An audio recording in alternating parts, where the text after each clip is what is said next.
Hi, I'm James Dunn. Welcome to the Inside Network.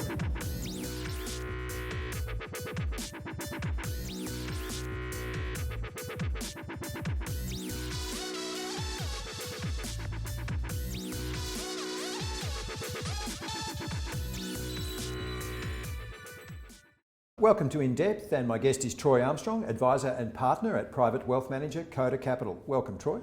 Thank you, James. Troy, tell us about your journey to the point now, advisor and partner at a boutique private wealth manager Coda Capital. How did you get here?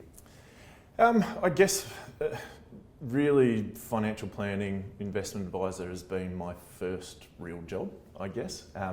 I came out of high school not really knowing what I wanted to do. At first, I thought I was going to be an AFL player. That didn't happen. So I went to uni actually to study myotherapy for the first 6 months. I realised that wasn't for me. So I kind of floated around between, landscaping, labouring and jobs and things like that. And I had a football club move me to the Gold Coast. And I actually had, I guess, a bit of I loved investments. I loved looking at them.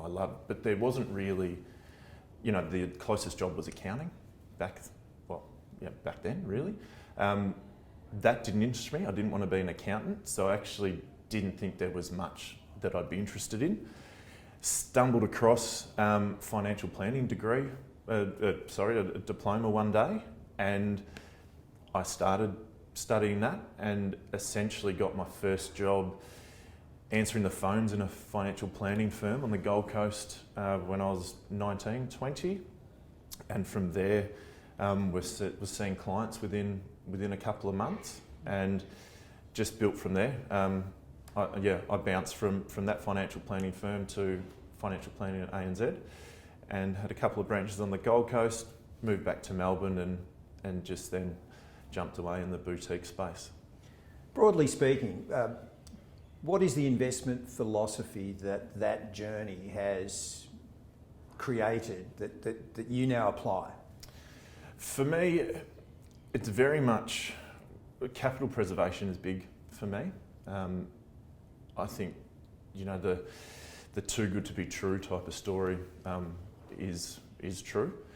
I think what I've learned as well is actually being really transparent. I started my career when the likes of Great Southern and things like that fell over. So for me, being transparent with the advice has something that I've just continued with forever. The industry's moving that way anyway, but being transparent and just that capital preservation in mind is really big for me. Can you describe Coda's typical client and your typical client, or is that something that there isn't really one and they can't be shoehorned into a generalisation? You're probably right there, where actually there isn't really one. We have, the full range of clients where we have, some really good foundation philanthropic funds that we look after and clients that we work with. And we do have your people next door, mums and dads type of thing. But the way I guess our portfolios are structured and the investment offering that we bring to clients is more that sophisticated, ultra high net worth space. But there really isn't just any one niche that Coda looks after, I guess. So what's the greatest concern for portfolios over the next 5 years? Is it generating income, generating capital growth, or preserving capital? For me, it's preserving capital, because I think obviously with what has happened with COVID and businesses having to change and pivot, I think there's a big chance that we'll see, fraudulent businesses still ticking along for a little while, and they won't be exposed for some time yet. So I think preserving capital is going to be quite big over the next few years. But generating income, obviously with rates, staying low for a very long time, the typical ways of finding income have changed, and that'll may not get harder as such, but it'll be less places to find it moving forward. Given the unprecedented scale of change and things that have hit the well, not just the financial industry, but the world in 2020. What changes have you made to the business at Coda and your own practice? We were very lucky that we were set up to be 100% remote anyway. So for us, with the doors closing, especially Melbourne, with us being shut down from March till now really, we were lucky where we're all laptops, we're all phones, and everyone's able to work from anywhere. So that worked well for our business. I guess what it does moving forward, and for a lot of places is, that 5-day work week in the office, it probably isn't a thing anymore. I think people will be given the reins to be able to work from home. And I also feel that, office spaces too aren't going to expand like they used to. If you do bring people on board, new staff, things like that, I think you'll kind of stick with your existing footprint. I couldn't imagine offices, doubling in size moving forward. And the 5-day work week in the office, I think, is now behind us. Do you think that advisors have had a really tough year in terms of the pressures on them? And if so, what's the support like from the industry for the advisor who is caught in the middle between the markets and the client? I actually think, fund managers, product providers as such, have been really good over the last 6 months. We're probably all zoomed out, but I think communication with fund managers and them kind of revealing what they were doing throughout March and April, I think that's really lifted, and then we've been able to relay that to clients, and I actually think it's been really good. What's been some of the big changes in the industry, do you think, in recent years? I'm thinking of things like the fall from grace of the traditional dividend payers, or even ESG becoming much more mainstream. What kinds of things have really changed the way you go about giving advice? ESG, definitely. I think Coda, prior to my time there, were some of the very first adopters of it, but that's not the case anymore. There's clients and I guess competitors alike that are really pushing ESG. So I think that is going to continue, because the days of, if I had an ESG option, I'm shaving off 50% of the return because it's ESG, I think that's finished as well.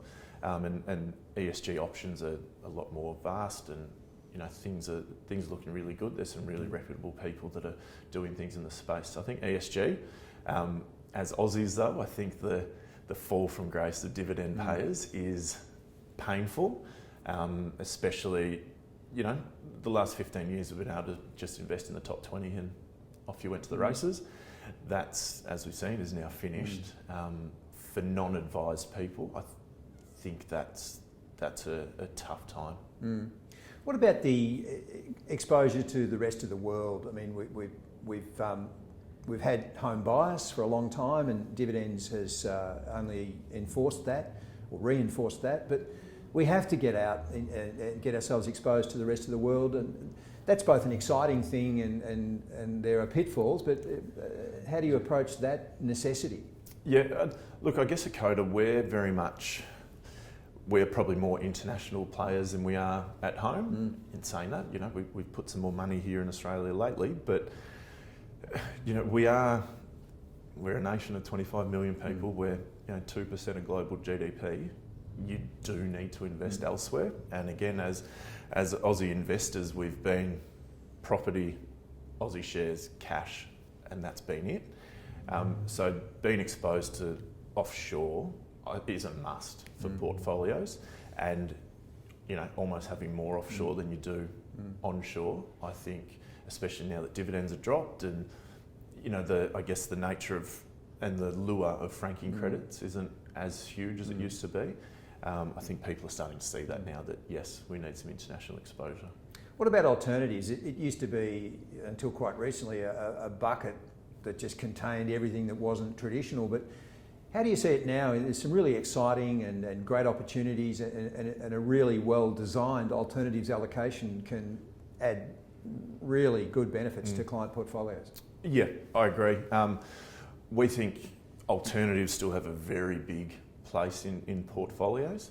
And that has widened. You know, it used to probably just be some private equity and market neutral funds, I guess. But now it's broadened out. There's biotech, there's merger arbitrage.